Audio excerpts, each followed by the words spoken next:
Malaysian 370, contact Ho Chi Minh 120.9. Good night. Good night, Malaysian 370. Breaking news tonight, a Malaysia Airlines flight with 239 people on board, including 4 Americans, has gone missing.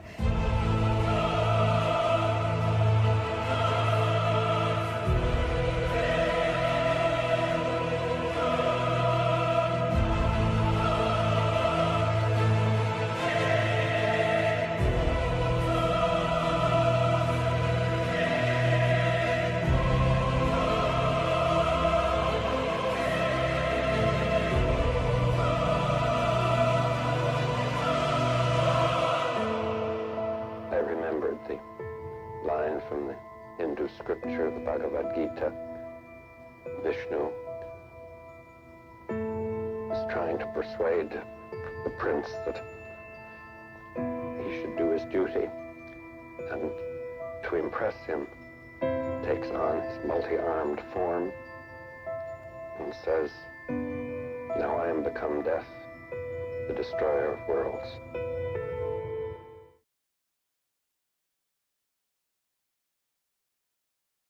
Calm situation. Hey, is there?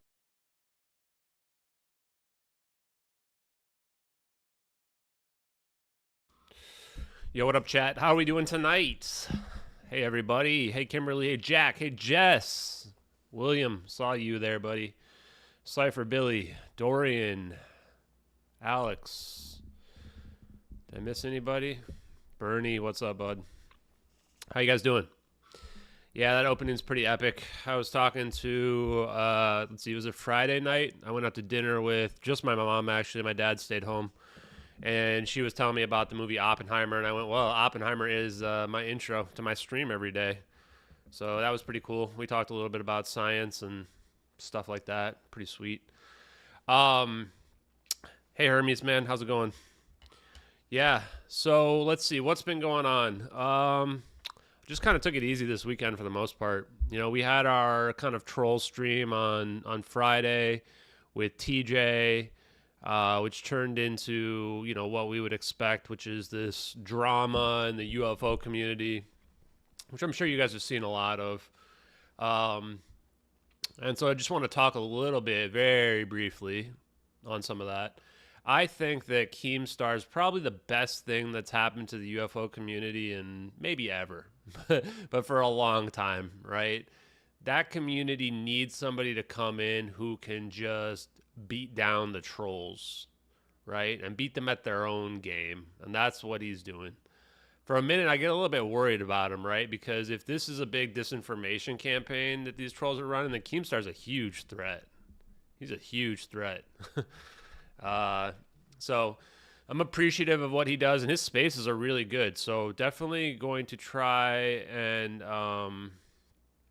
to deal with, try to get some hosted spaces with some of these people. I want to try to set up an MH370 space where we get all the OG experts in there and let them hash it out, see what they can do to explain to us, you know, why a plane how it crashes into the South Indian Ocean without leaving a debris field. Kimberly, I'm sorry to hear that about your mom. So I think mental health is always is a big thing. A lot of people struggle with that in general. And I think it's probably, I don't think I've said this, so I'm just going to go ahead and say right now as well that I have no issues with mental health. I would never hurt myself or anything like that. I'm very happy about my life. Yeah, the other thing regarding that I think that rolls into is... Hey, Evan, thanks for coming here, man. Is the Amy stuff. Amy Eskridge, right? We're going to take a look at Amy Eskridge's stuff here tonight. I was digging through quite a bit of it. Where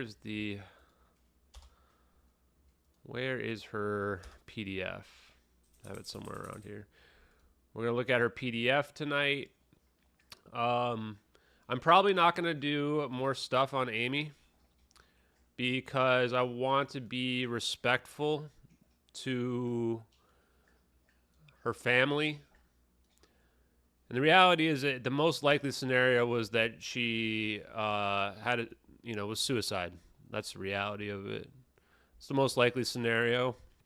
I know we are, you know, in the conspiracy world now, but I think we do have to keep it somewhat grounded, right? And not try to dig up too much pain for them. But at the same time, I think that, you know, even if she, you know, committed suicide, if she was troubled, you know, it doesn't help when you have the type of community bearing down on you like that there is in the UFO community, and the toxicity. And as we've seen from like the debunker crowd, the absolute unwillingness to even consider that they're wrong, or even consider that there's something more to this world than what they are, than what they believe. So let's take a quick look. Who's Amy? Amy Eskridge. Amy Eskridge died in June of 2022. She was an anti-gravity scientist. She wrote this that you see right here in front of us. This is a PDF that she presented. She presented this PDF in 2018, Anti-Gravity Talk. I think her dad is right here. This has got to be her dad, Richard Eskridge, because it says father-daughter company with expertise in gravity modification research and development. So he was technical lead, I believe, for NASA Marshall, which the Marshall site is like the site where they wanted to, I think they wanted to have Space Force get the headquarters get moved there. Dude was definitely in the know. And, you know, his daughter grew up in that whole world as well. Yeah, I mean, yeah, I think that, so what I'll tell you, yeah, honestly, she's, even I had a crush on her just watching her, you know, I mean, obviously you're talking about somebody who's not with us anymore, but very smart lady, and died way too soon, man. And so let me go pull up my Twitter real quick. Jeez, what's wrong with my throat today? Which one of these has my Twitter on it? I have it up here. So also a record number of homeless people. So, you know, world's in a messed up place right now. Is there sound going on? No, there's not. Okay. Oh, well, whatever. I don't care. You see the Hey Ocean thing. Let's see. So, I was also in a space earlier, very briefly, only for like 45 minutes, where we were talking about free energy. And the only reason why I bring it up is because it's somewhat relevant to the discussion here that we're having, which is when you look at the Amy stuff specifically here, right? I've done a few posts on Amy. I went through pretty much this whole stream. There's probably a few other clips that would be worthwhile. Maybe we'll just watch them. Let's just watch the one from today, okay? From today is the one where she talks about what disclosure means. And I think that she was somebody who was definitely in the know. Here's the rub, guys, on this, right? Is that when you get to a point where you know that we can teleport an object, right? An actual object, like, you know, this bottle or like a 777. Now you start to wonder logically what that means for our reality, right? What does that mean for our reality? It pretty much means that, you know, our reality is a simulation. Now, I don't like to use that terminology because it makes it sound like it's just a video game where you can hit reset, which it's not, right? You know, when we pass, what we are is never going to come back. We may come back in a different form, but it won't be the same person, right? And again, that's me broaching on the esoteric, but the reason why I bring that up is that life is still precious. Life is still sacred. You know, there's a meaning and purpose to life. I fully believe that.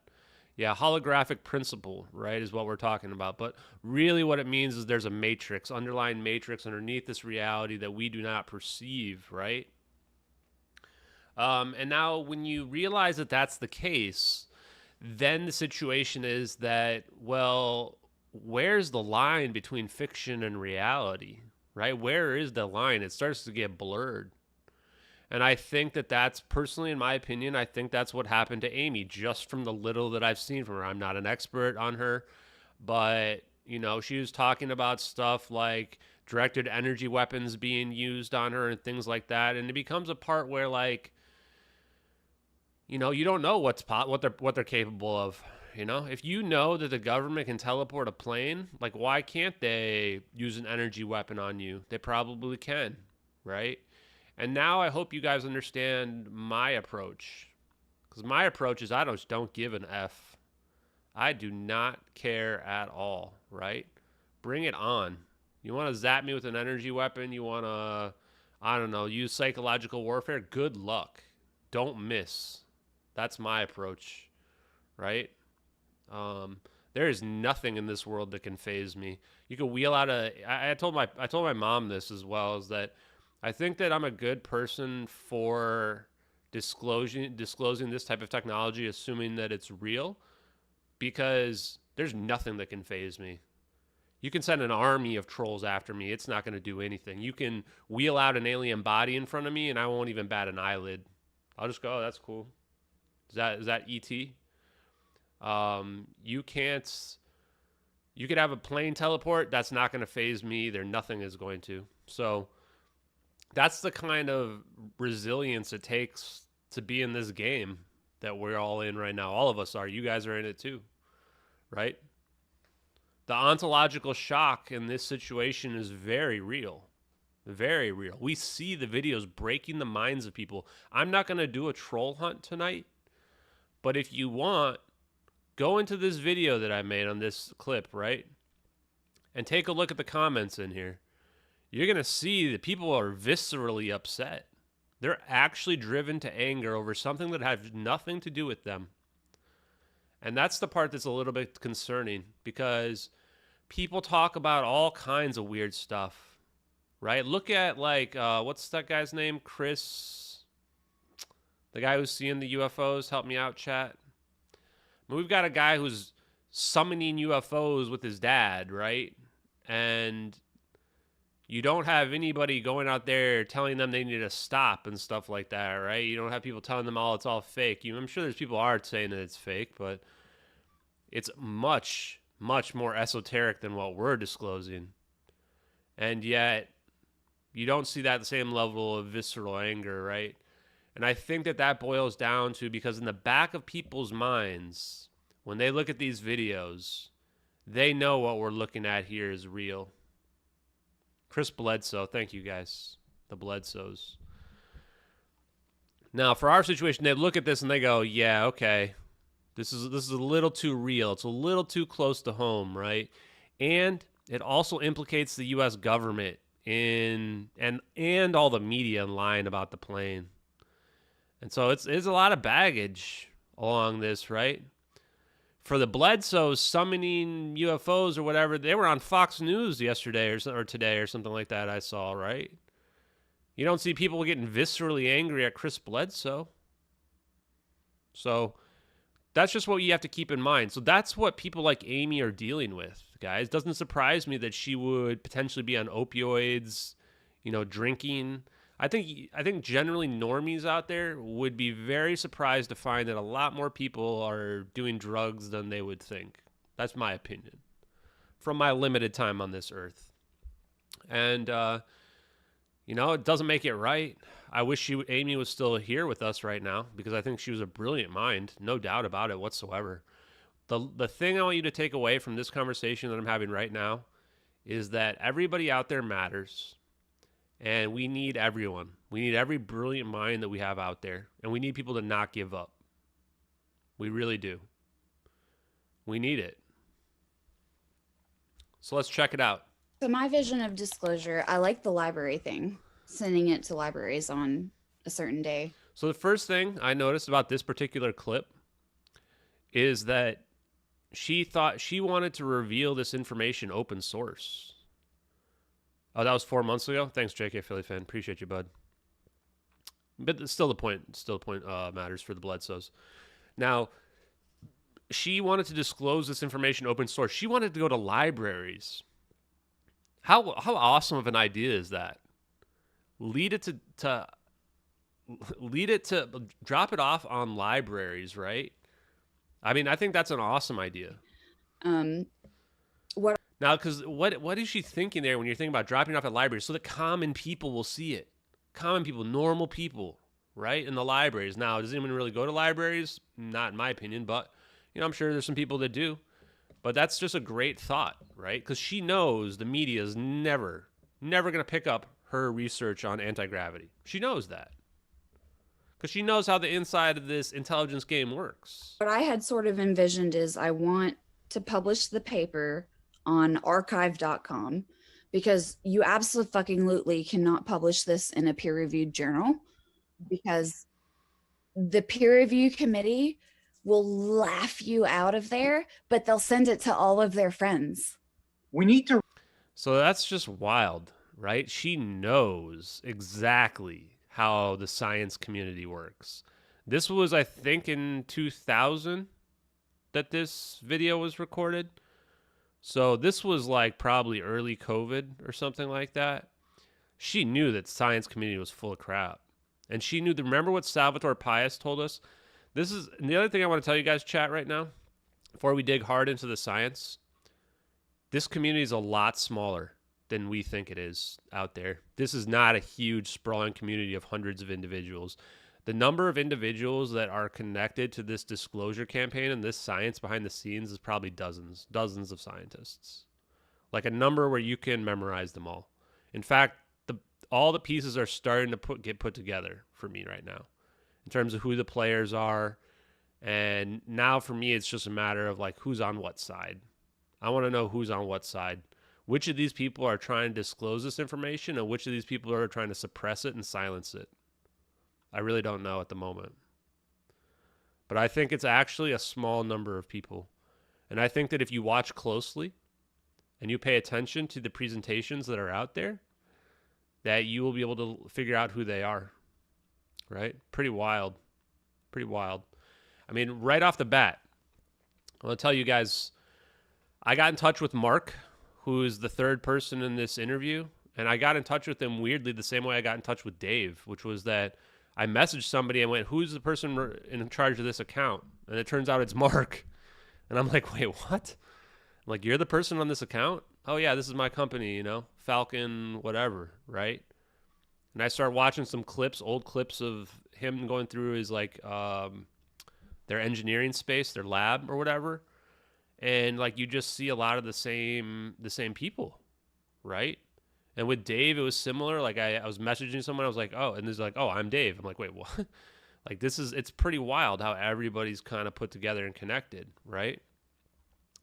So then after Amy mentions that you can't peer review it, then Mark comes in and says, okay, well, we need to get it out to the media. Now, this is where I'm going to criticize them. Let's listen. To reach out, we need to have a group of all of the media vendors that we can possibly control and ask them all to pitch in, give them all the information all at once, and just spam the internet with it. Yeah, so that's the Bob Lazar mistake right there, right? That's the Bob Lazar mistake. The idea that ABC, CBS, MSNBC, Fox News are all going to just go ahead and report on your anti-gravity technology, right? Now, what's the mistake, chat? The government owns the media. Government owns the media 100%. This is not an option. Spamming the internet with it, how are you going to do that? You're going to put it on Reddit? Where are you going to put it? Right? You put it on Reddit, it's going to either get deleted or they're going to debunk you. That's what's going to happen. 100%. We have to learn from this, and we can learn from this. Now, this is the same reason why I don't post all my stuff on Reddit. This is the same reason why we're banned from certain Reddits. This is why I chose Twitter in general. This is why I don't go sending letters to CNN and Fox News, right? Because they're never going to report it. They'll reach out to us when they want to report on this. They know, they're aware of it, right? Over 100 million impressions.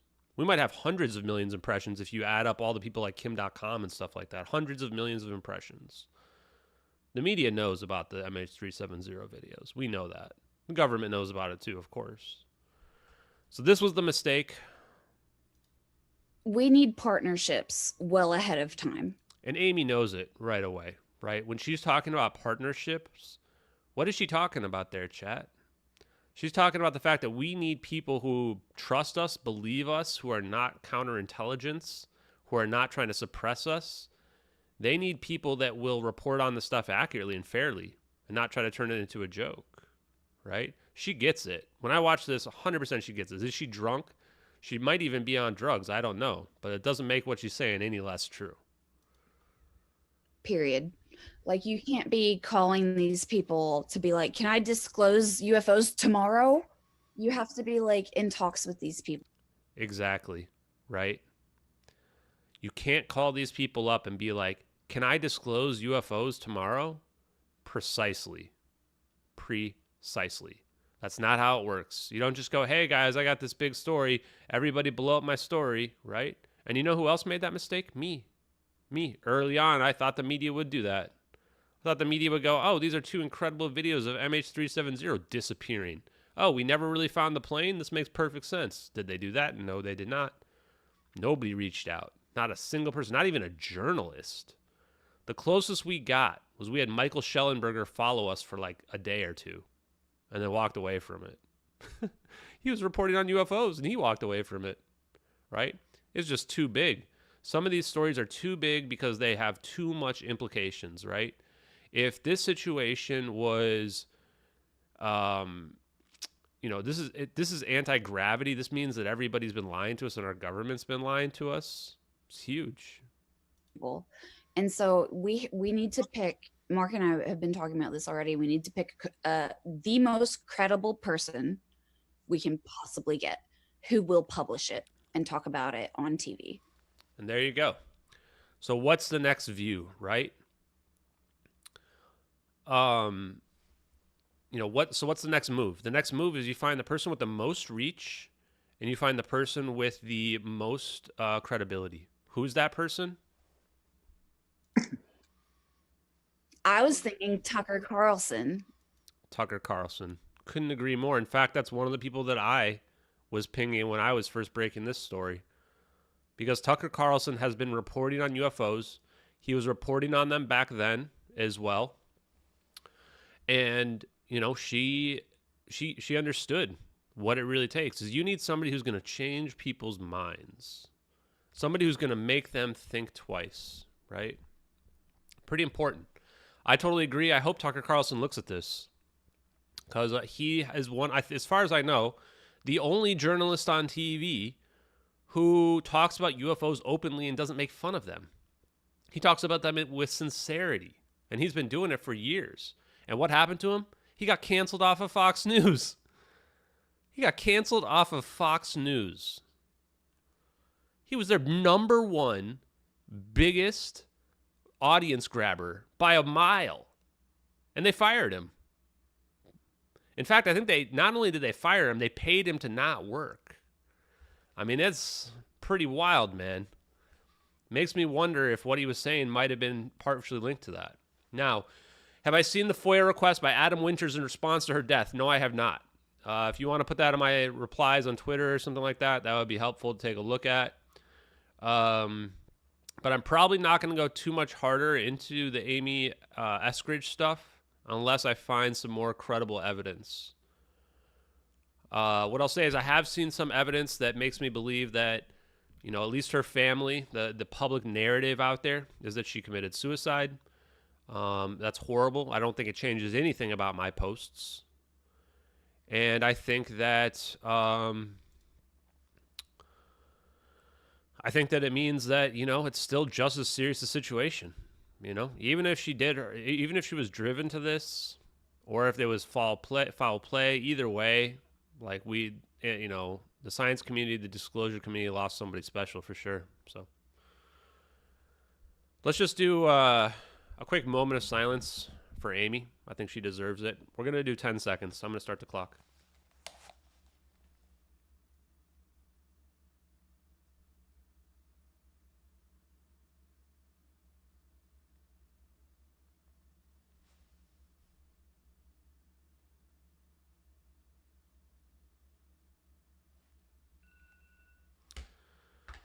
Okay. Yeah. Okay, so we've addressed this. Unless something else comes up, I don't want to dig too much more into it. I don't want to make our family grieve anymore. Now, just as a matter of record, I'm not going to stop talking about the MH370 videos. There's no chance I'm going to stop talking about them, guys. And we're going to get into the science right after this. Okay. Because what is the way forward, right? The way forward is we don't stop talking, right? So even if people don't want the videos to be real, even if people want us to stop talking about the videos, you know, it's not going to happen. Even if the government's not going to talk about them, the media's not going to talk about them, we're not going to stop talking about them. We're just going to make it more and more and more awkward for everybody. Because the reality is this. These are the most incredible UFO videos of all time, period. There's no UFO videos that are even close to this, period. Right? And we know that because we're looking at real videos here. It doesn't take a rocket science to tell us we're looking at a real video here. People are just in straight up denial. That's just what it comes down to. They're in denial, man. They think that somehow we must be looking at a video game because this breaks people's whole reality. But what we're looking at here, even if it was debunked, these would still be the best videos of all time. We're looking at a forward-facing gravity engine. There's no videos like this at all. We're looking at military equipment from two different angles, both perfectly in sync, right? These are the best UFO videos ever. Simple as that.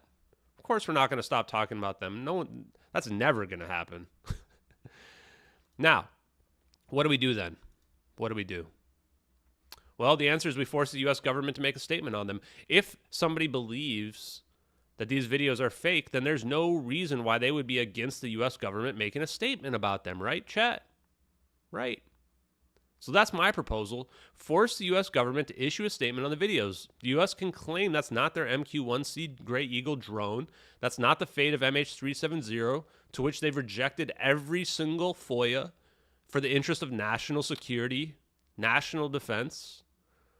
No one on either side should be against this. William, I don't care what's going to happen. We're going to keep doing it. And every time they don't issue a statement, it will build more credibility towards the videos. If the videos were fake, they absolutely would issue a statement on them. They have in the past. For similar situations, they've issued statements saying that's not real. Will they lie? That's the big question. You just said a second ago they're never going to make a statement. Now you're saying that they're going to lie. Which is it? That's exactly why this is our focus, right? The answer is we're going to force them to make some statement. And the reason is no hoaxer ever came forward. $150,000 in fame, and no one could produce any evidence that they hoaxed these videos. And I want to be clear because I don't want you guys going out there and spreading misinformation about it. A lot of people are saying, oh, well, it's $150,000 to prove that the videos have been fabricated. No, it's $150,000 to prove that you are the hoaxer or you know the hoaxer and that you can bring the evidence with. Now, I'm probably going to end up removing that because I think people have had plenty of time. We've had months and months and months. And the reality is someone's going to fabricate a fake claim to be in the hoaxer. It's going to happen. So I don't want to give them any more financial incentive to do so. They can still come forward if they want. They can get famous from their great work here or whatever. But we're probably going to be taking away that $150,000. They've had months and months to come forward, and they haven't. Okay. Real quick as well, I'm going to address something else, which is people have asked, well, could the government... It's not possible for the government to pay more to keep them quiet. It doesn't make any sense. If the videos were, you would only pay them to keep quiet if the videos were real. You wouldn't pay them to keep quiet if the videos were fake. But the other thing, too, is that could the government have made the videos? Theoretically, the government could make the videos. They would have the technology. There's no doubt about that, right? We're talking about them teleporting a plane. The reality is it doesn't make any sense. They're still trying to silence the videos. They're still trying to hide the videos. No one's promoting them. The government's not promoting them. They're not having the media promote them. They're trying to get nobody to talk to me about the videos. Only alternative media will. You know, it doesn't make any sense that the government would have created them. If they did, I would love that. But also, then where's the plane? What's the explanation? What are they covering up exactly, right? There needs to be a deeper layer if that's true. So just want to bring that up. And the reality, too, is the victims deserve no less. The victims deserve no less, right?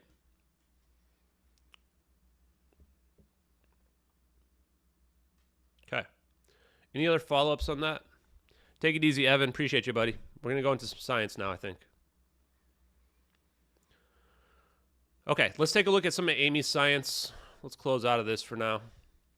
But you can take a look at this if you want, guys.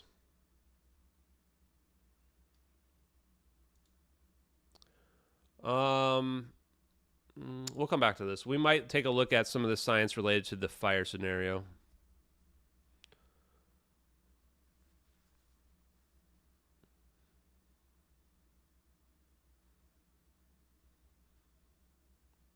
Yeah, Beninator, I got your DM, man. No need to spam it. I got it.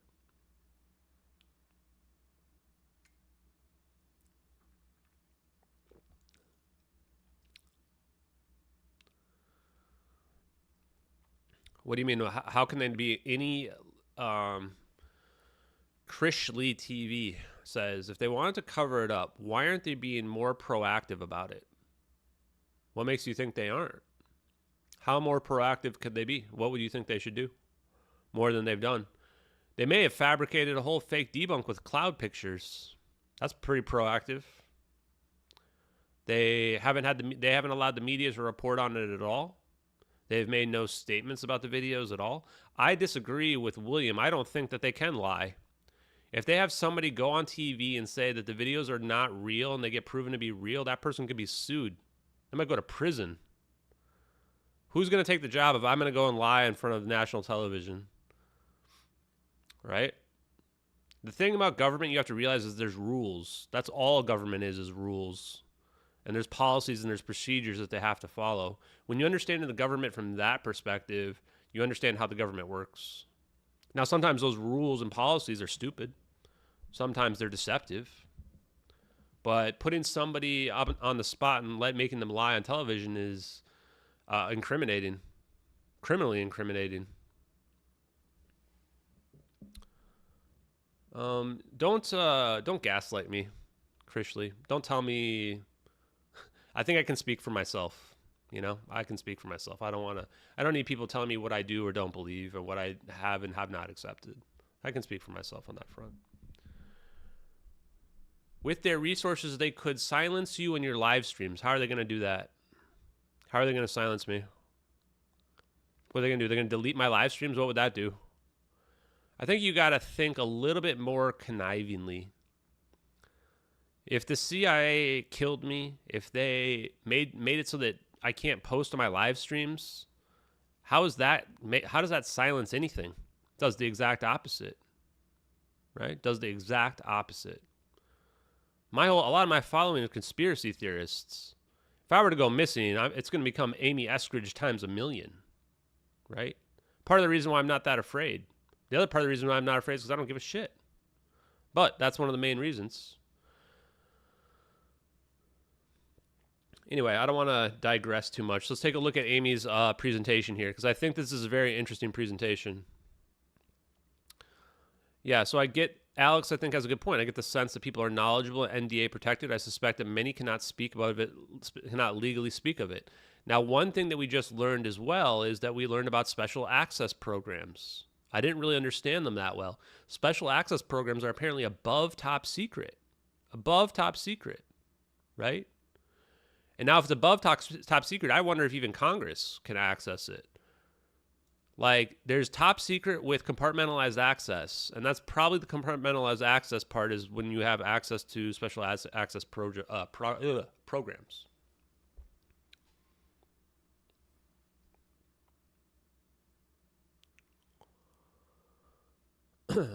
I disagree with your assertion, Cashley. I think that the government has been doing things to keep it silent.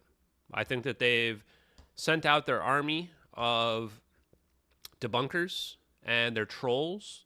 I think that they've used all the connections and resources that they have in the podcast world to either prevent people from talking to me or to try to discredit me or to try to get certain podcasters to actually hostilely attack me and try to make me look silly on videos. And you've seen how that worked out. Not very well. One podcaster deleted their entire podcast after doing a 6-hour interrogation where they tried to cherry pick minor aspects of the case in order to try to discredit me, and then falsely edited it in a deceptive way. And then when they talked to their lawyers and realized that they could be sued for defamation, they deleted their podcast entirely. So this idea that the government's not doing anything, I think it's just a false assertion. Anyway.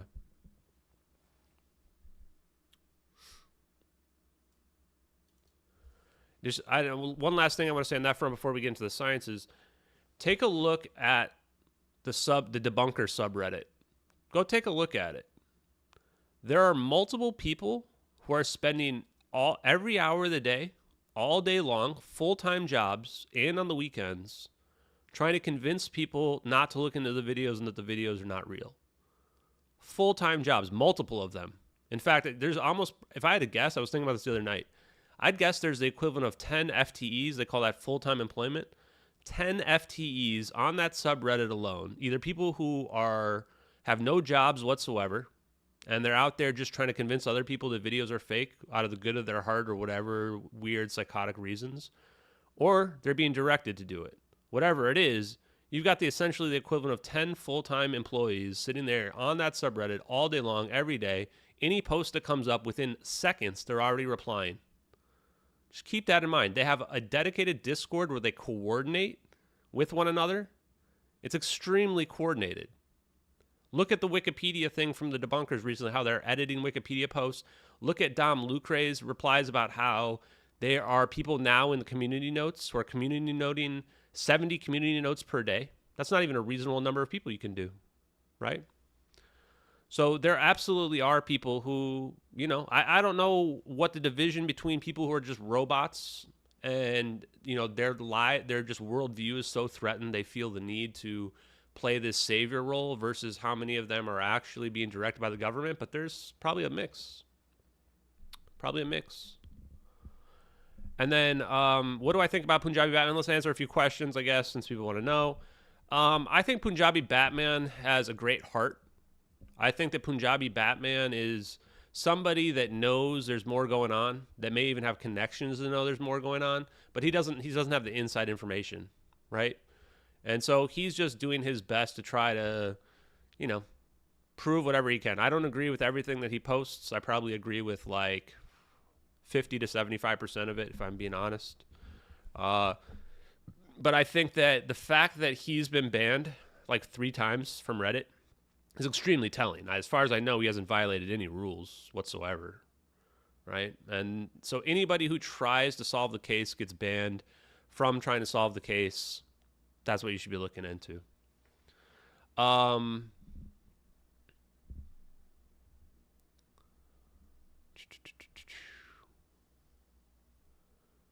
Could there be AI any way to discredit you? I'm not sure I'm following that.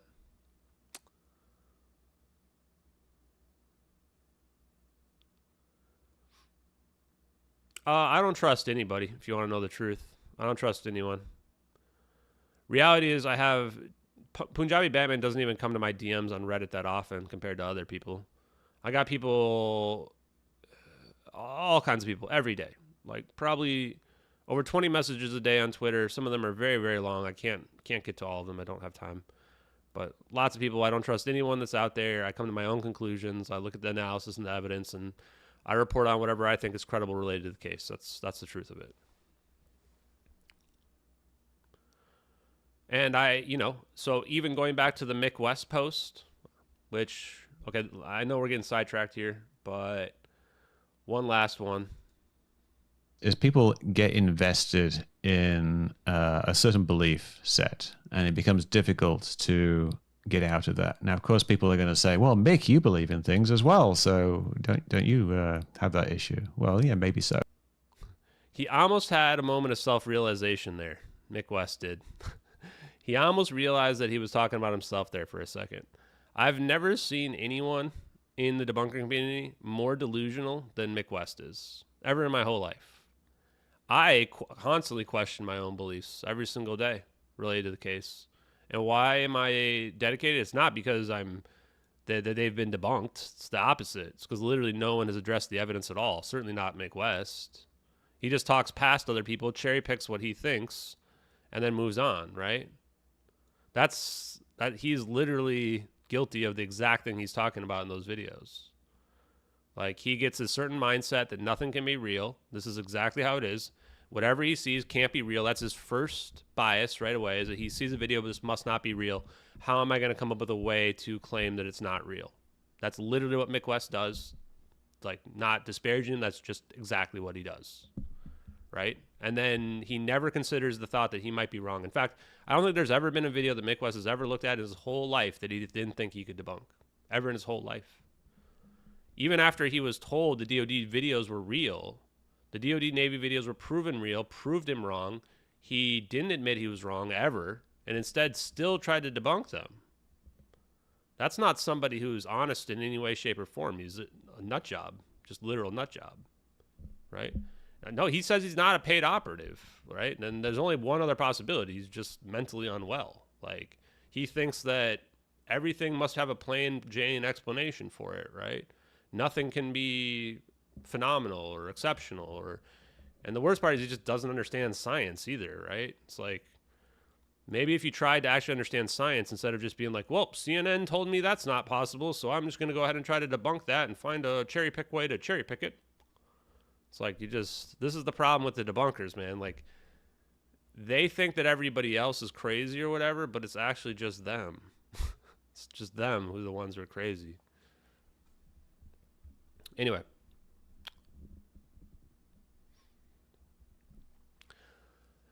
You should distance. Okay, sorry. Last question. Then we're moving on, or it's not really a question. You should distance yourself from the UFO community. Nah, I did that once already. I'm gonna be in the UFO community. You know why? Because the UFO community needs help.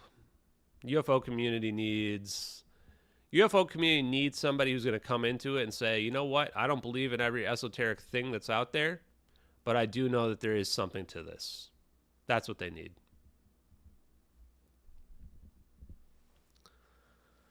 You know, that's what the UFO community needs. That's why it needs Keemstar as well, because he just trolls better than everybody else in that community. It's toxic. It's super toxic.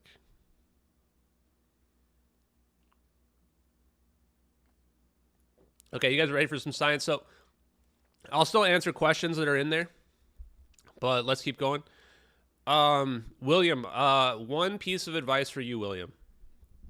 The schematics that you're posting on, I'm trying not to say this rudely, but like pieces of paper or whatever, you should do them on a computer.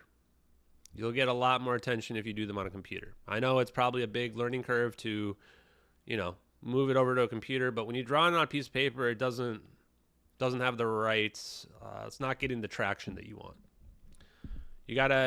One thing I'll tell you is that when I was in entrepreneurship class in college, my TA told me, put color in your presentation and you'll get another half grade higher, right?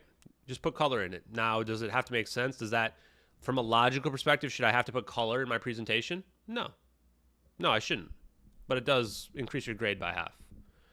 Same reason why I increased my production quality, why I bought a better camera. And now I sit here looking at people's their podcasts and their cameras, and I'm going, why are all these major UFO people have like these crappy setups, right? Or like I was in the, even the alien scientist one, there's like two people are like in the dark in their videos. I'm like, okay, they need to at least turn a light on, because it gets more people watching for sure.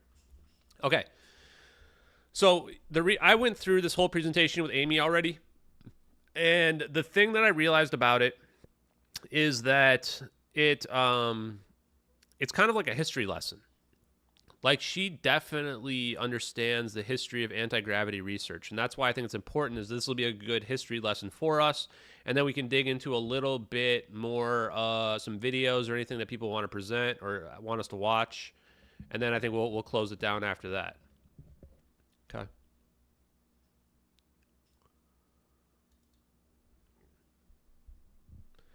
Yeah, thanks, William. You know, I appreciate you too, man. I think the reality, William, of your work is I think that what you're doing is very smart and could even check out, but you're not going to get a lot of people taking you seriously if you're writing it on pieces of paper.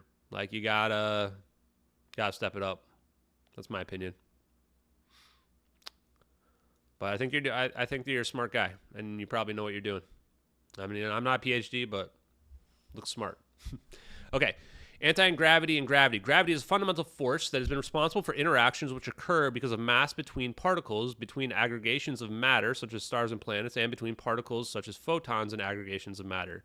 That is 10 to 39 times the strength of the strong force, and it extends over infinite distances, but is dominant over macroscopic distances, especially between aggregations of matter.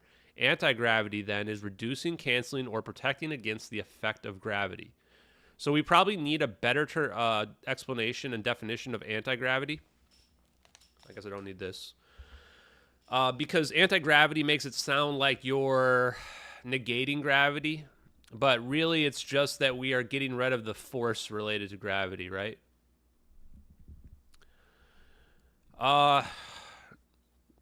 Chris Lee, ask me that again at the end. We'll go over that again in terms of the methods to be taken more seriously.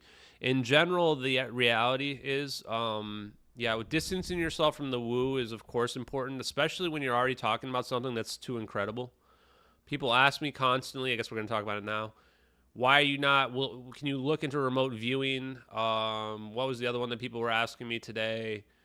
But I get asked to look at a lot of esoteric stuff, right? And I just go, I'm already too deep in this. I'm already not getting people taking us seriously, right? Related to the science alone. And the reality is, if you believe in the esoteric stuff, it's the same reason why I say I don't need to worry about aliens and stuff like that and talk about the 8 different races of aliens on the planet. Because the reality is, if we can prove anti-gravity is real, well, then aliens visiting us isn't really a problem anymore. Most people's reasons why they think that aliens can't visit us anymore, or visit us, is because it's too far away. Now, if we have technology to go faster than the speed of light, that just gets thrown out. Everything's going to fall into place. If anti-gravity is real, now you open the door to a lot of esoteric stuff. So that's why it's like a building process, right? Building blocks. Yeah, Thomas Townsend Brown, we may look into him. We may look into Dirac after this as well. So the basics on gravity here, this is talking about just really where gravity came from in terms of the science advancements in gravity. What does relativity have to say? It's a deformation in space-time. According to general relativity, anti-gravity is impossible without negative mass. I think that there's been a lot of arguments that you don't need negative mass, but that there are some that say that maybe we can't even achieve that. Yeah, the things that I avoid, yeah, the cliff high stuff around the Nephilims and the Palladians and all that, like I just avoid a lot of that stuff in general, right? I'm not trying to determine whose spiritual war is going to win over who else's spiritual war. When it comes to stuff like remote viewing and astral projection, I'm out on that. It's not that I'm not trying to hate on people like that, but if people come at me and start trying to hate on what I have been researching, then I'm going to throw it back in your face for sure. Do I use a flowchart? Nah. Okay. Standard model of particle physics does not include negative mass. Okay. Unified field theory. Okay. So now what are we talking about here? Now we're talking about Roy D. Herbert, Salvatore Pais. How do we take the forces, electromagnetism, strong force, weak force, and theoretically gravity? You know, gravity remains unexplained. This is the same reason why we have stuff like dark matter. We don't understand why we're seeing more gravitational force than what we see with mass visually. So people have postulated that a graviton could exist, but we don't know. We don't know if there's a graviton. When CERN, the Large Hadron Collider, could not find a graviton. I think that Roy D. Herbert and many people are now coming to this realization that gravity is simply a side effect of mass existing. It's a property. It's not an actual particle. Although I think Dave Rossi would disagree. I think he thinks that it is a particle, although I think it really just comes down to definitions, honestly. To me, all I care about is, can we envelop an object in a bubble and allow its gravity, localized gravity, to become zero? If so, I don't care what you want to call it. You want to call it gravitons, or you want to call it, you know, the matrix, whatever you want to call it. It makes no difference for me. Okay. So then she gets into the early stuff. Now, somebody just mentioned Thomas Townsend Brown. There he goes. The Bayfield-Brown effect. This is something that we've looked into already here. And I think if I remember, if you have different, can't remember how this works, but I think this is where you have your lift, right? So if you have one, I'm going to say this incorrectly, but I guess it's an electrode, a smaller electrode and a bigger electrode, that the force will lift up, you know, like if you make your triangle thingamajig. And they tested in the vacuum, supposedly ruled out ion wind, so that there is some type of electrogravitic effect. Now, we've come to realize, I think even just from our investigation, that, in my opinion, is that the universe is electric, right? It's electricity and magnetism explain almost everything out there. We call solar wind. What does solar wind even mean, guys? What does the idea of solar wind even mean? Right? When you think about that, it's like solar wind just means that we're in a circuit. The planet's in a circuit connected. The Earth is connected to the sun, right? And then the magnetic field around us is bending the electricity around us. The same way where if you have a circuit and we were to make a toroid, we could get the electricity to bend in the shape that we want, right? Same exact idea. Hey, Chip Messiah, thanks for being here from Thailand, man. Appreciate you, buddy. Solar particles moving across space. What particles? Particles of what? Right? Particles of what? And the bigger question is this. When we see the aurora borealis, we can see a release of energy. Where's that energy coming from? Where's that energy coming from?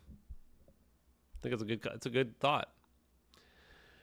So then we have Nikola Tesla, space drive. 1928. This is crazy. Is this real? Did he actually really make a spaceship in 1928? I've already decided long ago that electrical engineering is the actual pinnacle of science, not physics. I used to think it was physics, and now I think it's actually electrical engineering. I think that if anyone out there wants to know the real truth of our reality, I encourage them to get into electrical engineering.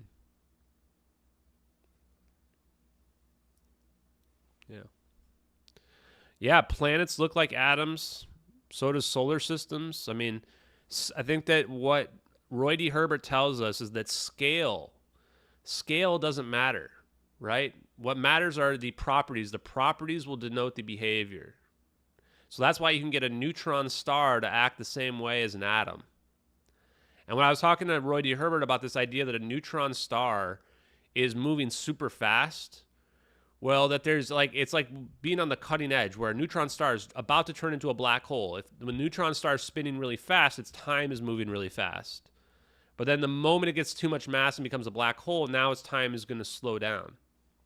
It's a very interesting concept where it can be moving at at superluminal speeds one moment, spinning super fast, shooting all these radiation beams out at like a neutron star does, and then if it were to collapse with another neutron star, it can collapse into a black hole, and then now its time basically stops, becomes a singularity. This is interesting. So we may have to look up this patent.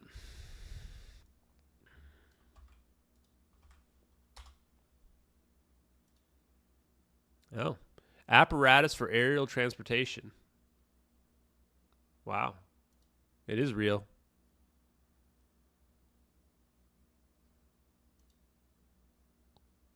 Wow.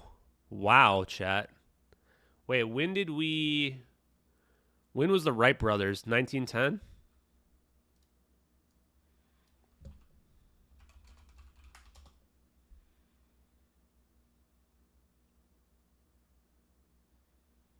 Yeah, so Wright brothers were early 1900s, so this isn't quite that revolutionary, but still pretty revolutionary. Neat.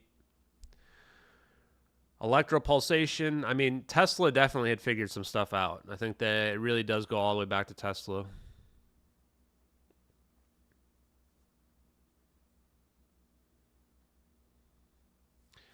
Yeah, Kreishley, I agree with you on the idea that the universe itself could be an organism. I think that you could argue that the universe is alive.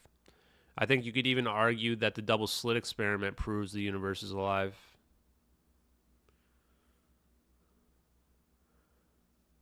Catch Daniel on Dark Joseph with Dr. Joseph Farrell on Friday night.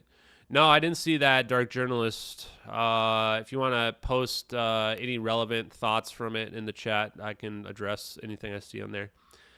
I'm not sure about Dark Journalist. Now, I certainly don't think Dark Journalist is controlled by the government. I definitely don't think that. But I get the idea that a lot of people come off too strong about this idea of like the gatekeepers and what have you out there and attacking them.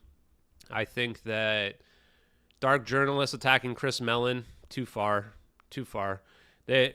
The whole thing there back and forth was a lot of cherry picking, right?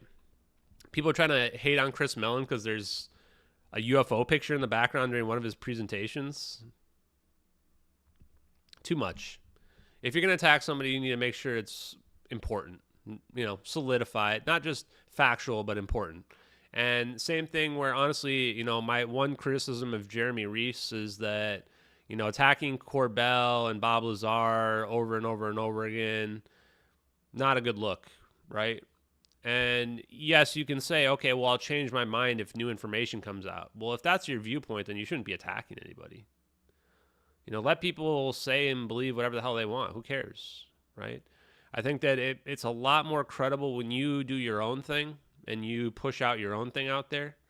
Now, if people attack you and your thing, I think you have a right to respond for sure. But, attacking other people for their beliefs is not really where I want to be. I don't want to be calling other people out there as frauds or whatever. It just doesn't do anything for me. Here's the reality of the situation, chat. This is me just speaking off the cuff as honestly as I can. The world isn't that simple. The world is not as simple as the good guys and the bad guys. It's not as simple as black and white. It's a lot more shades of gray. So if you look at my post today, the reason why I brought that up is that I do believe that there are people that are actively trying to achieve disclosure of information, like what we're looking at here on these slides. And I think there are people that are trying to hide the information. And I think the people trying to hide that information absolutely are lying to the public, that they are trying to discredit people that are trying to get the information out there. I think that there is a bit of a battle back and forth, probably like high school or middle school. But the reality is both sides think that what they're doing is noble and just. Both sides think that their cause is a just cause. That's what I think. And that makes things a lot more difficult, right? So then it's like, okay, well now, what are we even fighting for, right? Are we fighting for the extinction of our species? If we reveal this technology, are we fighting to destroy ourselves? Right? And we have to look at it from both sides all the time, from this point and every point going forward. It's not as simple as the answer is, okay, all this information comes out. No, what are the implications? Is society going to collapse? Is the socioeconomic structure going to collapse? Are terrorists going to get a hold of the technology and destroy the planet? We absolutely must address those questions. We have to, right? Now, I've thought those questions, in my opinion right now, is that we are still going to disclose this information. Why are we going to disclose it? Because they freaking teleported MH370 and 239 people were on board that plane, and they lied to those families and their loved ones. Simple, right? Now, when they fess up about that, then maybe we'll talk about whether or not we should keep talking about free energy and technology that can destroy the world. But until they fess up about MH370 and the plane they teleported and they got caught in 2 videos, we'll keep pushing. We're still on the side of getting it out there.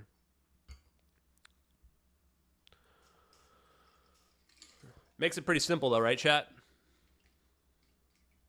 Makes it pretty simple. Now, the Gravity Research Foundation, I didn't even know this was a thing. 1948. So this is 3 years after we dropped the bomb. Nuclear bomb, Hiroshima, Nagasaki. Now we come up with a Gravity Research Foundation?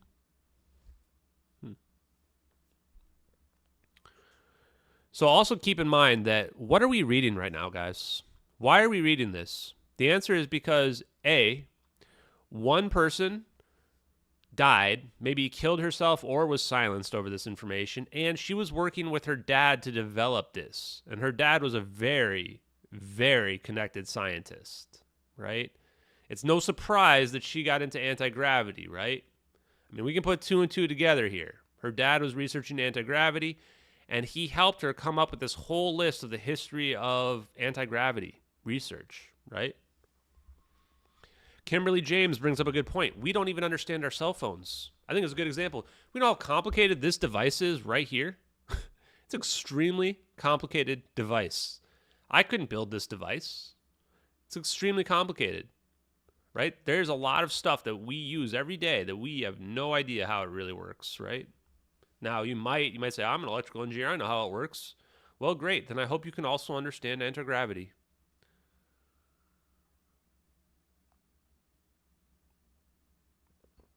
Okay. Before anyone can have the audacity to formulate even the most rudimentary plan of attack on the problem of harnessing the force of gravitation, he must understand the nature of his adversary. I take it as the most axiomatic that the phenomenon of gravitation is poorly understood even by the best of minds, and the last word on it is very far indeed from having been spoken. So this is a really good quote. Why did they put this quote in here? Because the reality is that, let's think back to what Salvatore Pais and Dave Rossi said. A new approach to old physics. Right? A new approach to old physics. We are not breaking the laws of physics. Notice that not a lot of people say that anymore. What we're doing is we're bending the laws of physics. We're bending them. We're saying that, no, this is actually consistent with physics as we know it. What is science anyway? Science is the study of observable reality. Reality is not beholden to what the scientific calculations say. The calculations are beholden to what happens in reality. That's what we have to remember, folks. That's why when we look at the double slit experiment, we know there's more to this reality than what we're being told. Because we're watching the universe react retroactively or faster than the speed of light, however you want to call it. That's what led me down this whole rabbit hole years before I ever saw the MH370 videos. Okay. Government contractors, Aeronautic Research Laboratory, Wright-Patterson Air Force Base. Advanced study that became Lockheed Skunk Works. Wow. Interesting. The serial generator, 1946. Hey, look, a toroid. It's always a toroid, right? Very interesting. Claimed combination of anti-gravity and free energy device. Now, if I were to look at this, I'm going to say this looks like spinning magnets around some type of toroidal device here, or an electromagnet. It always seems to be the same thing. Toroids every single time, right? The Dean drive, 1950s, 1960s, reactionless drive claimed to produce propulsion without propelling exhaust. Now, what does this look like? Looks like Thomas Townsend Brown, right? Linear oscillating mechanism, effect maybe due to friction. The Wallace machine, 1968, spinning brass discs. Aligns nuclear spin. Interesting. This sounds a little bit like coherence, right? Coherence. Kinesmatic field, mechanism of action. Okay. These are things I had never even heard of. So whoever came up with this presentation, her or her dad, they knew quite a bit about what was going on.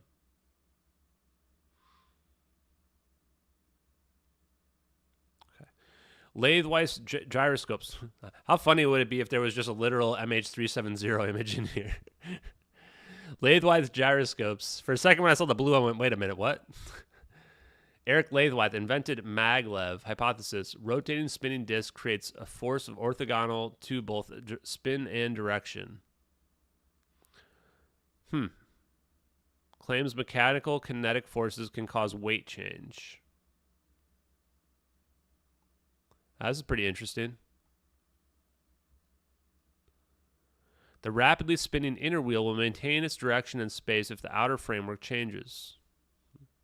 This is a little bit over my head, but this is pretty interesting. For some reason, I feel like there's something going on here. He was talking about lathwise gyroscopes. Greenier was what? Yeah, 3 directions of shear. Because you've got this outer layer spinning, you've got this layer spinning, and then you've got this layer spinning as well. Pretty interesting. We might need to look into this.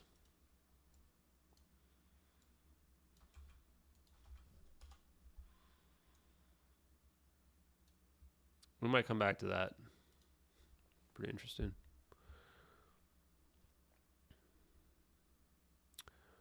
I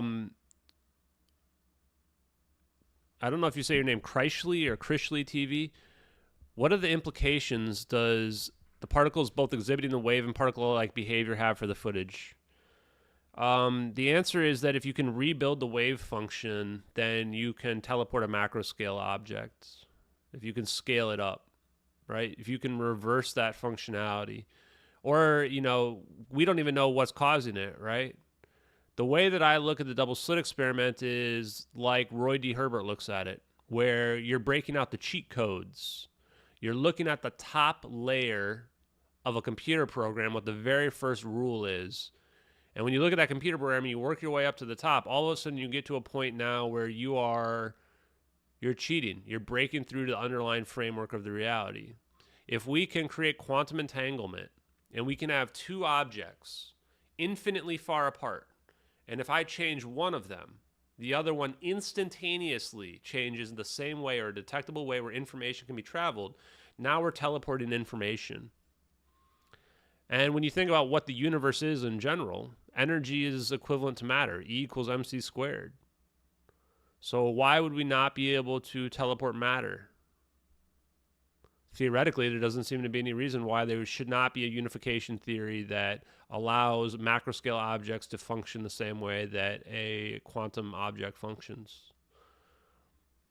So I think that the double slit experiment is really the basis for everything related to maybe even anti-gravity as well. Okay. Now this looks like what? Is this a triangle? Black triangle? I don't know. Mansfield Amendment, restricted research by the DoD for non-military applications, includes anti-gravity research. Man, they really were doing a lot of anti-gravity research. Yeah, qubits. So that's how quantum entangled computers work, cognizant ape entanglement. You entangle 2 spins on electrons, and when one of them changes, the other one changes as well. So even if it changes to be the opposite, like if I turn this one object this way, this one goes this way, well, you still are passing information at the speed of light or beyond the speed of light, right?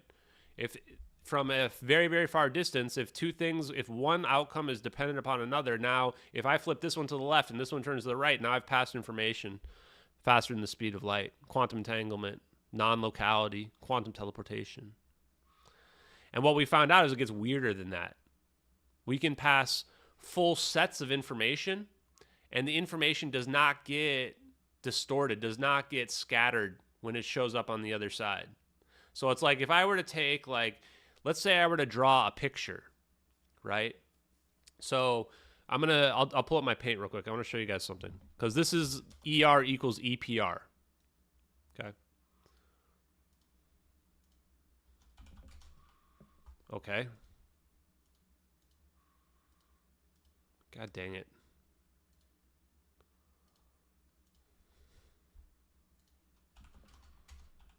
Okay, ER equals EPR means that a wormhole is equivalent to quantum teleportation. Now, if I draw something here, and let's say I take a circle, And I'm going to entangle this circle to another circle, and these circles are light years apart, okay? So this is, let's say, on the Earth, and this one's over here on Alpha Centauri, right? And I'm going to draw a smiley face on it, okay? And now I've got my smiley face over here. So I've got smiley faces that are entangled in both locations. Let's just pretend like these are the same, okay? This one's Alpha Centauri. This one's Earth. Okay, now if I rotate it, let's say I rotate it 90 degrees to the left. Okay, so now I've got my face over here, my eyes are over here, my nose is right here. Oops. My nose is right here, my face. When this gets entangled, it's not going to come over distorted. So one way for it to look would be if I draw my face again, and let's say the smile's up here, the nose is here. This would be distorted, right? It's not, it wouldn't match. But instead what happens is that the information doesn't get lost. Whoops. I'm going to rotate the other way. The information does not scatter. This would be a scattering effect, right? Instead, it gets entangled. So, what happens? This is hard to do. The information stays, now it rotates a different direction, but we can still pass information this way, right? So this would be our upside down head face man, where now he's an unhappy face, his nose is upside down, he's been entangled, he's been scattered. But what actually happens with quantum entanglement is this, is the bottom one. Now, why is this important? Because what this means is that we can send a person through, and when I go through a portal, I'm not going to have my arm up over here, and my head's not going to be down here. The information's going to come through in the same way. It means like I can walk through a portal, and I'm going to come out, and I might look, you know, I might be angled a different direction. But yeah, it can be like a mirror like that, but it's not like you're going to just, everything's going to come out in different order, right? That's why quantum entanglement is interesting. And it doesn't, this distance here that we're looking at can be any distance. Now, how is that possible? This is real. How is this possible? There's only one way this is possible. We live in a simulation. We live in a computer program. This is cheating. What should happen if we were in a random universe where there was no underlying code, this is what should happen. It should get scattered. But that's not what happens. We don't get scattered when you go through. Instead, and we shouldn't even be able to have this teleportation of information over this type of distance. That shouldn't even be possible. The only way this is possible is that the reality is this line isn't really here. Reality is that you have two edges like this, and these edges are talking to one another. And they're somehow able to talk to one another, and this distance doesn't really exist. We just perceive that distance to be there because of the projection onto our reality. Pretty cool, huh? Having a little science experiment. Guys, I'm starting to scare myself with how much I'm starting to learn. Starting to scare myself, folks. Yeah, you've got it, Crushly. So essentially, the government has found a method to transport matter without distortion or with minimal distortion. Or the bigger question is, did those people even live on that airplane? The bigger question here, and I'm glad we're having this discussion because I think this is a very entertaining stream and discussion for it. If we go back to the videos, did these people even live from this? Or did they get liquefied or something? Now, if there's a field around this airplane, somehow they're able to create an electromagnetic field around it, and it doesn't, I don't even think we have to think of it in terms of a bubble. If we're advanced enough, they can make a shield just around the airplane, just around the edges of the airplane. Theoretically, physics says that those people inside the bubble, whatever it's shaped, they're going to be experiencing their own reality within inside that bubble. And now, why is this crazy? Not in a crazy in a cool way, is that This means that no matter, from the outside perspective, no matter what this plane looks like, it can collapse down onto a single point. But the people inside of it are still experiencing reality as if I'm in this room right now, even though this whole room collapses down into a single point. And then that means that when they come back out from the outside observer perspective, us watching this video, they could come out somewhere else, even after being scrunched down to a point from our perspective. They can come out, and from their perspective, they're just going to be like, what do you mean? Nothing happened. Now I'm over on the other side of the planet. Pretty weird, huh? Pretty weird. But that's what physics, that's what the double slit experiment, that's what non-locality allows for. And how do we know that that's true? How do we know that when they disappear like this, and it looks like they're shrinking or moving to the speed of light or whatever you want to call it, really they're being encapsulated in a bubble here, if you want to think of it like that. How do we know that it's true? Time dilation. Because time dilation is real. Time dilation is also magic. Time dilation says that my time moves based on the rate of mass that's next to me. The more mass, the slower my time flows. The closer I move towards a black hole, the slower my time is going to go. And it gets weirder than that. The larger we are, the bigger we are, the slower our time is going to go. This can actually explain why a fly moves so fast and why an ant moves so fast. It's not that they're the Flash, it's that their time is moving faster because they have less mass. Less mass equals faster rate of time, even on the planet, just based on our size. Pretty incredible, right? Pretty incredible. Yeah, bag of holding. And this is also what David Grush said this, guys. If you're a David Grush enjoyer out there, for my casual David Grush enjoyers, he says that the inside of the crafts, when they get inside them, are larger than the outside. How is that possible? The same exact stuff that we're talking about right now. Because the perspective on the outside is different than the perspective on the inside. Pretty weird. And the craft themselves, in that case, if for that to happen, I think the craft itself would have to be made of a metamaterial that's actually causing all of the, completely causing the outside to be disconnected from the inside. It's really magic, man. It really is. Check out the movie Interstellar if you're more interested on that. Interstellar, and I'm just being honest, like I almost always am, if not always. Interstellar was the first time that I realized that time dilation was real, and it blew my mind. I went, wait, time dilation is real? I Googled it. I started looking at it. I started reading about all the experiments they did on it. And I went, holy crap. That's why we call it space-time. Because space and time are interlinked. The more mass, the slower your time flows. The less mass, the faster your time flows. Yeah, that video proves that Star Trek warp drive is possible. Not Star Trek teleportation, but Star Trek warp drive. And maybe Star Trek teleportation at one time in the future. Okay, let's keep going. There we have the Hutchinson effect, folks. They tried to recreate Tesla experiments. Claims of Philadelphia experiment reproductions. What's the Philadelphia experiment, chat?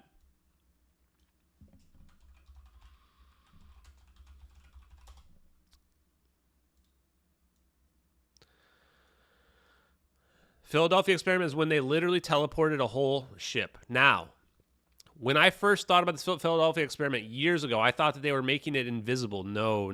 They're teleporting an object. This is why I'm looking for the pictures.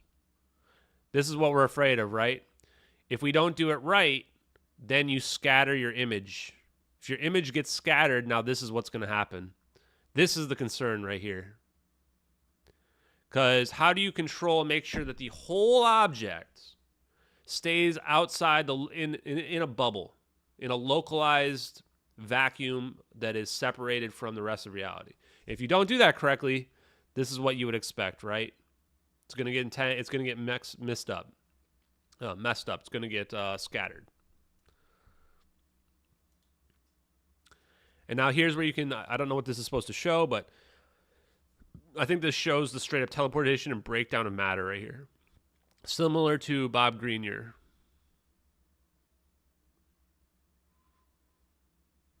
Yeah, Quizzicoidal says that satellites in low Earth orbit experience a time difference. Yes. And not just do they experience a time difference, but then there's also, our field is not consistent all the way around. We did a post on this the other day. So our magnetic field is not consistent all the way around, which means that they have to account for the various dips in gravity, even though it may seem minor, but after you circled the Earth thousands of times, it's going to add up, right? And yeah, so even if you just go into outer space, you're going to experience time at a faster rate than you do down here because there's less gravity the further up you go. Pretty wild. Time is entropy. Entropy is change. If you could freeze everything in a room down to to the movement of electrons and all other particles, you could not say time is moving. Correct. And Einstein's equations don't require time to move in any particular direction. Time is most likely an illusion that we perceive. And that's why time dilation is real, right? Because time is an illusion that we perceive because of our biological bodies and the way that our brains function.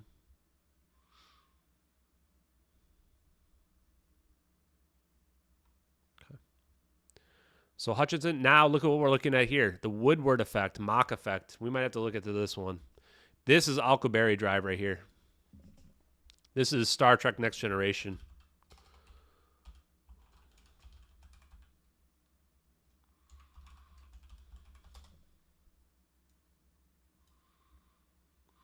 If part of an object accelerated the exact moment when it becomes a little heavier, it would pull the rest of the object along with it. In other words, it would create a thrust without propellant. Woodward called these temporary changes in mass Mach effects, and the engine that could use them the Mach effect thruster.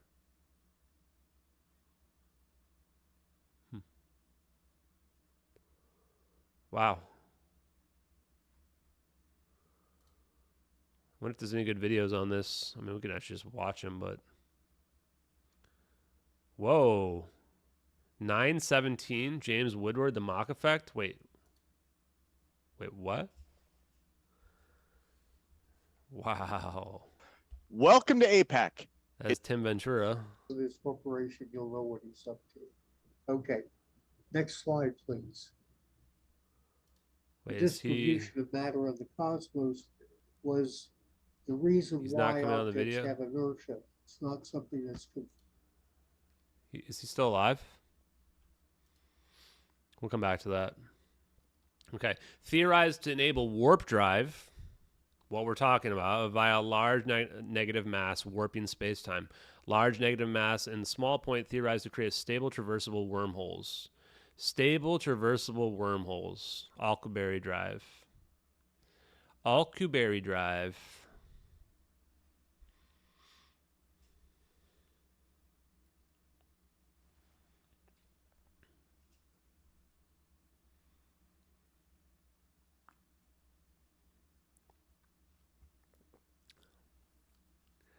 Yep, everything, everywhere, all at once. Ning Li, guys. Ning Li and the AC gravity. And I think Polkinov as well. She theorized the magnetic field applied to a superconductor will align ion spins to produce gravio-magnetic and gravioelectric effect. 1999 Popular Mechanics article. UAH and NASA MSFC collaboration. Left UAH and founded AC Gravity LLC in 1999, then straight up disappeared.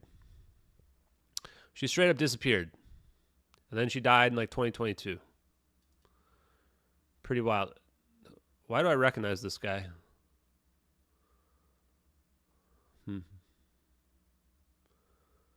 What happened to Ning Li?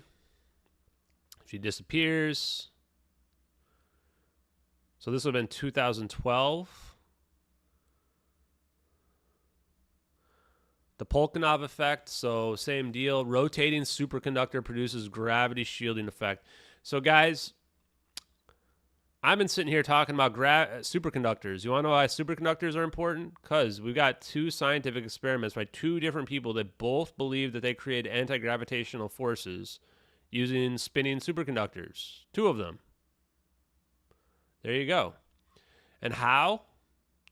I can't really still explain it yet, but we're getting closer. The reality is if you spin the superconductor, you're creating the magnetic fields that are extremely powerful, that can theoretically break down the fabric of space-time. I'll give you the slides right now, but you can see it right at the top of the screen. 2001 patent, collaboration with NASA, MSFC, claimed 2% reduction in weight, widely panned by the community. Oh, yeah, there's some consistent stuff that happens every time anyone actually does the real experiments and brings them out there. Someone was asking this earlier, right, when we were going through it, like, how do you get the information out? The reality is this is an information war more than anything else, right? Because everybody who posts anything gets discredited. They get forced to retract it. They get debunked, whatever it is, even though it works, right? People come up with some other explanation. Are they being paid by the government? Some of them probably are. And then the rest are just going along with it because they're NPCs in the Matrix, right? They're fighting for their Matrix. They're fighting for the idea that there is nothing special.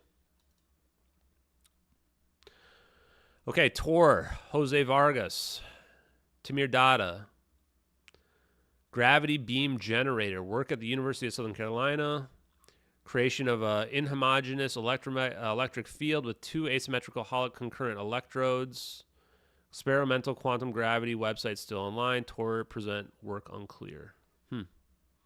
This seems a little bit like Thomas Townsend Brown a little bit, right? Also, this makes me wonder if we're getting close to the EM drive. If you guys don't know what the EM drive is, it's like electromagnetic cone, and you put microwaves in this cone, and then the cone will produce a thrust. Pretty interesting.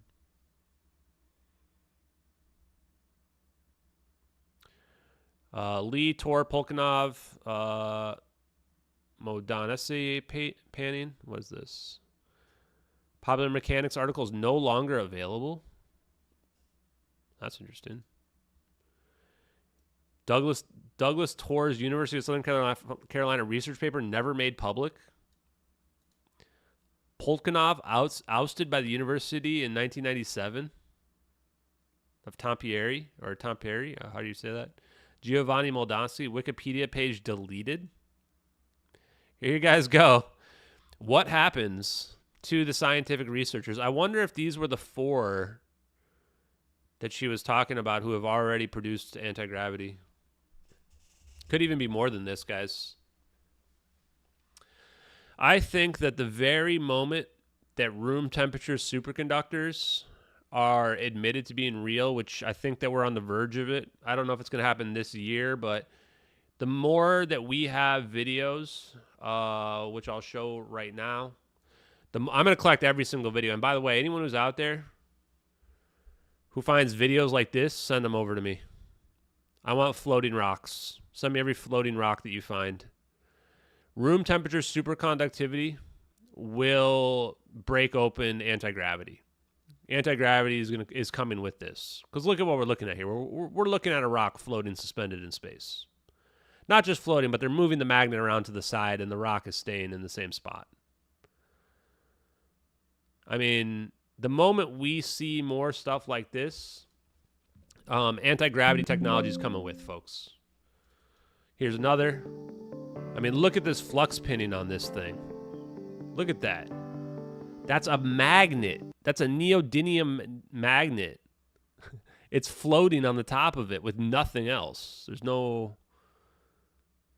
there you go.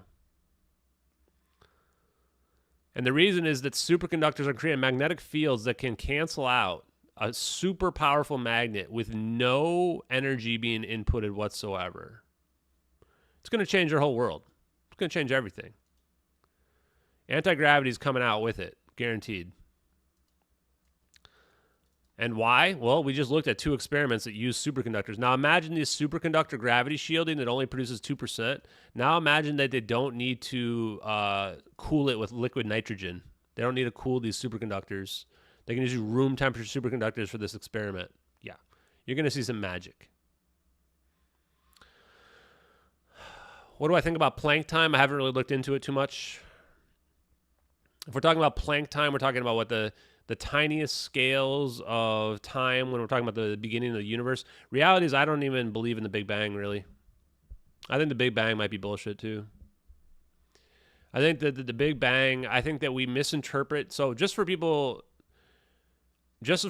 education that are out there, the reason why we believe there was a Big Bang is because when we look at all the other stars and galaxies out there that are far away, especially the galaxies, they're all redshifted. So we think that, oh, everything must be moving away from everything else, right? I've never liked this assumption. If everything is redshifted, the Doppler effect, then the idea is everything's expanding, and the way that we argue it, the way they taught me in physics, is like a balloon. I wish I had a balloon, but yeah, I have this dog poop bag here, okay? Yeah, maybe not, but I want to talk about this anyway. Guanamara.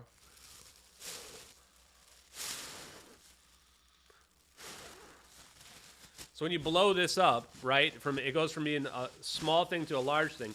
Everything inside of it is moving away from everything else when it's being redshifted.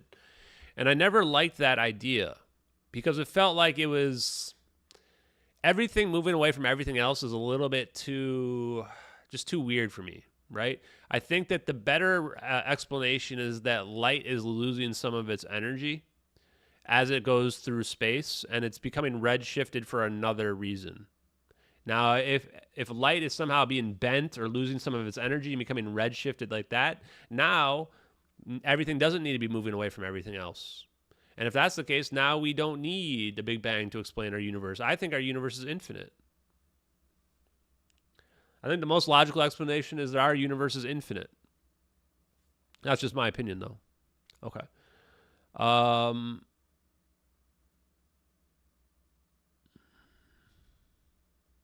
Yeah, Lulu she walked back, she went back to the other room. Claude Power, what did he say? Modification of Polkinov. Podklinov, right? Podklinov? I should learn how to say his name correctly. Propelling force claimed to be the result of electric discharge of, I think this is, what's YBCO? This looks like a disc spinning here. Universions theory. Tested at NASA, 2015. Well, that wasn't that long ago. A lot of these really are similar in terms of the systems, right? Morningstar Applied Physics, 2000 to present. Modified serial machine with gravioelectric mechanism. So yeah, here is, again, we're seeing a toroid, right? We're always seeing a toroid. Look at the spinning. This is like a multiple toroids here, right? When I simplify this in my mind, it's just a matter of trying to get the magnetic fields and the electric fields to flow in a certain way, right? That's all that they're trying to do here. And this is just explaining the forces in terms of their directions and the right-hand rule, right? I think that's what it's showing here for the pointing vectors. When you think of it like that, it's not that complicated. When you look at this huge thing with all these arrows, it seems more complicated. And then I think the question is, okay, well, where are you trying to move? Where are you trying to get your pointing vectors to point to? To the middle here? Down the middle as a straight line? Now, Boeing Phantom Works, somebody argued that this was not, the TR-3B was not produced by Phantom Works. I don't care. I think that this is just a picture that's added here. The GRASP program was admitted to in 2014. I found some supporting evidence for that the other night. Podklinov might have been a collaborator. Did they produce TR-3B? I don't know. Who cares? Mechanism resembles the Brown generator. And then recent declassifications. This one right here. This is the Eric W. Davis one right here. Are they both Eric W. Davis?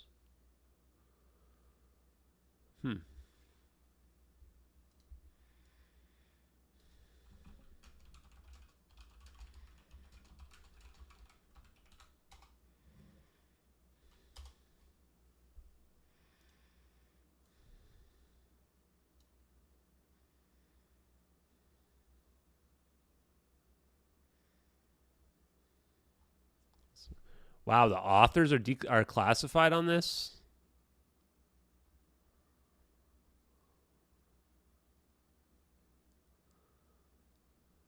Wait, is this real, guys? The authors are classified on this one?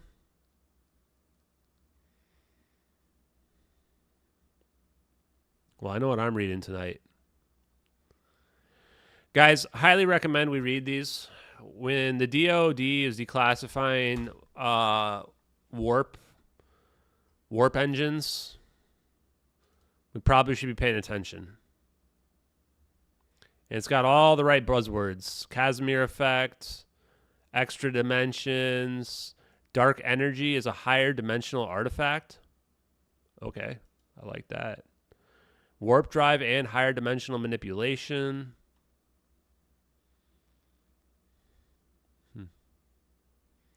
Yeah, wow. Someone was taking it seriously, right? My hair looks fantastic. Does it? Appreciate you guys. Hair looks good today, they said, guys. I needed that boost today. Travis, I needed that boost today. The traversable wormholes I've already read. That one is definitely Eric W. Davis. That one I know is Eric W. Davis.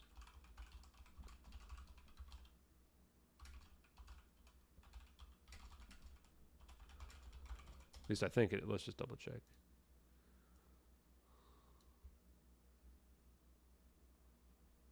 Wait. It is, right? I mean, Eric W. Davis is probably author on both of these, if we're being honest. There's probably some other people as well. I could have sworn I saw a version of this out there that had Eric W. Davis, but I know he's talked about VM teleportation, which is the type of teleportation that we're talking about, which is the type that's consistent with a macro scale object being able to traverse through a wormhole, just like this here. So, okay. Appreciate you guys. So yeah, definitely want to take a look at those. I'll send you the other one as well. Here's the other one.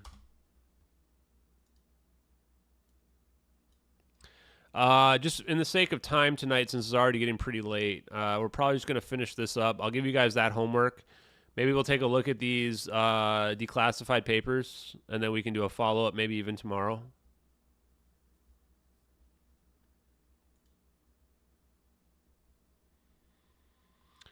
And then, yeah, oh, that's the end of the presentation right there. Okay, cool.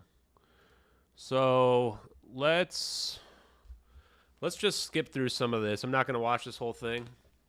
I got to try to go to sleep. I'm exhausted. Yeah, I think that I am going to have Sal back on. So the other thing, too, is that we'll have Salvatore Pius come back on. Oh, what, is this because my sound is super high? Yeah. And we got to think about what we're going to talk with Salvatore Pius about in general. I want it to be more scientific this time because we're a lot smarter than we were a few months ago on the science. So I really want to get his opinions on, you know, how and why the science is being suppressed, what we have to look into to figure it all out, and why Eric W. Davis has got his name over all these papers, but he's just hiding in the shadows somewhere, right? What's the deal with this Eric W. Davis dude? Like, he's writing papers about teleportation, all this stuff, but he's not going on like not going doing any media whatsoever, no interviews, nothing about it at all. And then supposedly he's been hating on Salvatore Pius's work, according to Salvatore Pius. Like what? What the hell? Something's not adding up here, guys, right? Something's not adding up. I don't get it. I'm pretty sure like if I'm going to go spend like I don't know, however long it takes to write some of these papers, and then, like, then poo-poo on people that are arguing for the same exact stuff that I wrote a paper for? How's that make any sense? I don't get it. Something's missing there, folks. Yeah, Salvatore Pius is the key for sure. I think that the thing I worry about with Salvatore Pius, and this is just my opinion, is the same kind of stuff that I worry about with Amy. Not that he's going to hurt himself. I think that he absolutely would not. I think that the issue is, like, when you're on the inside, and my opinion is I think Salvatore Pais has seen crafts. Like, I don't think anybody comes up with the papers that Salvatore Pais has come up with without just straight up seeing the crafts, right? He's seen the damn crafts. I don't think he could ever admit that, but I think he has. It would take a lot to convince me that he had not seen the crafts. And the reality is, when you've seen some UFO stuff, some floating orbs and things like that, man, your whole life changes. It's hard to tell what's real and what's not anymore, right? It's hard to try to stay silent. And then you've got to not talk about the stuff that, you know is true, that you have, NDAs about. It has a mental toll on everybody, man. Everybody. Except for me. I don't give a crap. You wheel out the orbs right in front of me right now. I want to see them float. Wheel out the bodies. I don't give a crap. Okay, here we go. Let's see if there's anything interesting in this. What's wrong with general relativity textbooks?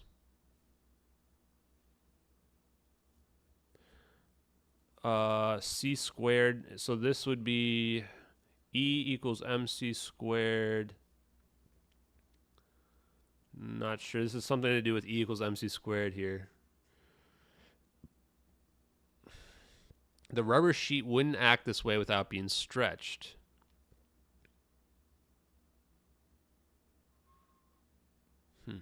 The springs, the distant matter, stretch the space-time rubber sheet, giving it a large potential energy even when flat.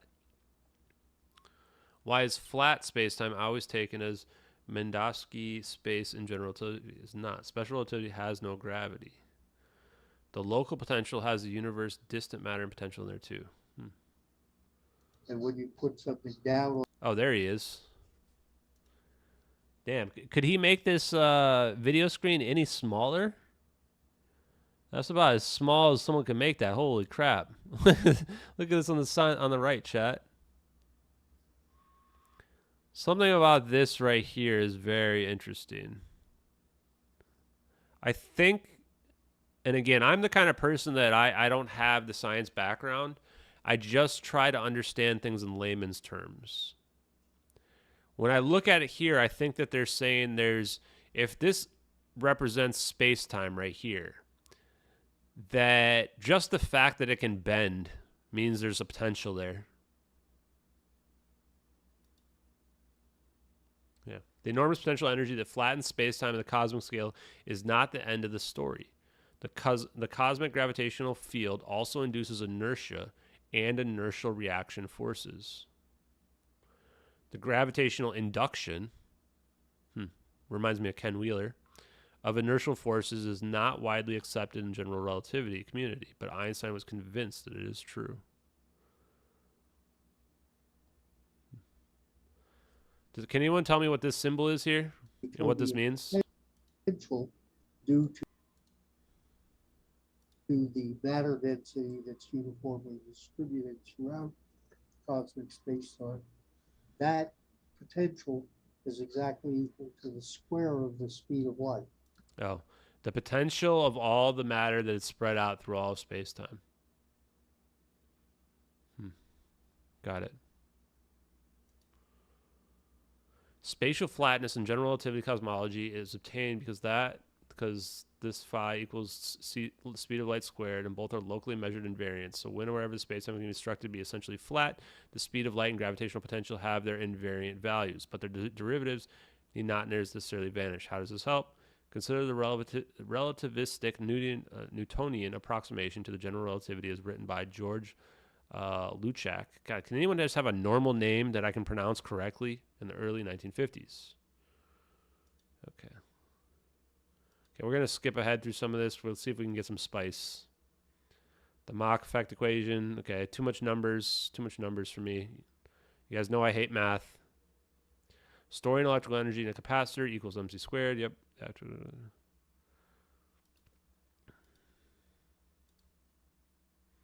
Oh, quick side note on debunkers. You guys remember when I was doing early spaces and they were trying to make fun of me for saying E equals MC squared? Guys, if you're out there and you're trying to make fun of somebody for quoting Einstein, not a good look. Not a good look. Energy equals speed of mass times, or mass times the speed of light squared is basically one of the most fundamental aspects of nature. Mass equals energy. It's how nuclear bombs work. The Mach effect thruster, the mega drive, interesting. Also looks like, I don't know what this is exactly, but could be a toroid in here, I imagine. Faraday cage, counterpoise. Okay, too complicated for me. What does it do? Does it lift off? Okay, some experiments, blah, blah. That looks cool. Vibration, momentum, conservation, and pendula. You know what that sounds like to me? Torsion balances and the momentum conservation. Guys, there's a lot. We keep coming back to the same stuff over and over and over again, right? All the same elements keep coming back up time and time again, no matter who you're looking at. Toroids, vibration, waves. It's like I think we've got to get away from this idea of particles. We have to think of the universe in waves and protrusions through the vacuum. Piezoelectricity. Okay. Mega drive, past and future, tracking software. Okay. Motion. Basically here, I think they're trying to measure the difference in like the gravitational effects. The data point comparison with the tracker SW tracking targeted data points synced with the picoscope data shows in detail, frame by frame, the motion processing 1,860 frames, highlighting the device's Newtonian conservation actions through non-device resonance and the Mach effect actions through resonance actions with the device and torsion aluminum block tracking together. Okay. So is it some anti-gravity stuff going on?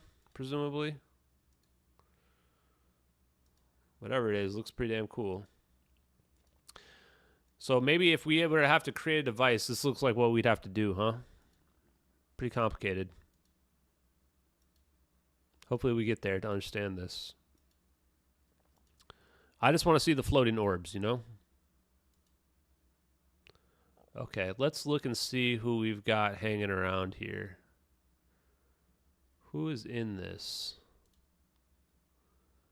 Aiden Schaefer? He's in our replies. This guy looks familiar.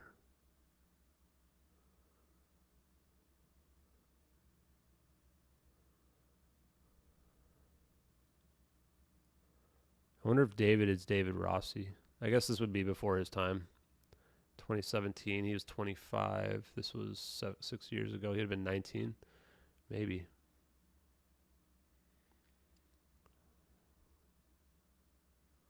You guys recognize anybody? Tim Ventura, of course. Hal Fern. Jeremy Reese. Rick.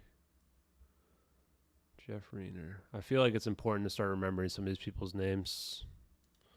We see the same people keep coming up over and over again. I had two questions about it. One, it seems like you're dealing with nice a lot of non-linearities in these things. Okay. 7 on August 12th was with the sweep rate low, slowed down from what I had been using before that on that day. I think we're going to call it there for the night, guys. Diego Garcia free energy clip was great. Were you the one who sent that to me, Strictly Stats? Appreciate you, man. Credit to Strictly Stats for sending me the Alex Collier video. That was pretty good. I like that a lot. That was weird, man. That was 1994, I think, or 1996. And he was already talking about the magnetic field anomaly over Diego Garcia. That didn't even come out till 1997. Or, I mean, 2017, 20 years later. How did he know about that 20 years before it was public knowledge? That's pretty damn bizarre, man. Wait, what? Unexplained Mysteries just did a video about Amy Eskridge. Mystical Wonderland, where is that? Damn, guys, we are on the cutting edge right now of conspiracies. Holy crap. I think we just might have blown up the Amy Eskridge thing. Like, it got like several 100,000 views on my Twitter account. That might have got people looking at it again. So for the record, what I want to say about the Amy Eskridge thing is I don't know if there's foul play going on there. All I know is that when anti-gravity scientists start going missing and dying of mysterious circumstances, I take notice. And the last thing I'll say for tonight, also if we can, I'll look up this. If someone can find a link to the Unexplained Mysteries thing about Amy Eskridge, either send it to me in Discord or reply to my tweets or whatever you got to do to get it to me. I want to take a look at that. The last thing I want to say tonight is I'm going to show the videos one more time. They're going to mess up again. They messed up when these videos came out. They messed up when these videos came out, and they got leaked, and they showed some secrets that they did not want to come out. They will mess up again. They may have already messed up, and the videos may be out there for other stuff, but they will mess up again, and information will leak again, and we will be ready to pounce on it when it does, and we will expose it. So just remember that, chat. I want everybody who's following me to remember that. And when some more stuff leaks and gets leaked out there, make sure you pounce on it and you do not let it go. Right? We've started something here that is not going to be stopped. It's too late to be stopped. Nothing can stop this. Not even me disappearing will stop this. The ball's already in motion. It's just a matter of when it all gets revealed. Is that going to get revealed tomorrow, a year from now, 10 years from now, 100 years from now? Not sure, but eventually it will come out. So thank you guys very much tonight for hanging out with us in this stream, going through Amy Eskridge's work and scientific background. If you want to do some homework, let's read these papers and let's figure out who are the authors on these. My guess is Eric W. Davis is one of them for sure. Any information we can find out about any parts of it that we think will mesh with what we're seeing on the MH370 videos, like if we find something about a triangle or 3 orbs or a 2D shape on a 3D environment, anything like that can connect, then we'll report on them. You guys have a great evening. Let's chat again tomorrow. Appreciate you guys being here tonight, even though it was pretty late. Thanks, Bernie, for jumping on as well, buddy. I always appreciate having you around. I'll look into what you said as well up here in the chat. So thanks, everybody. Have a great night. Appreciate you, everyone.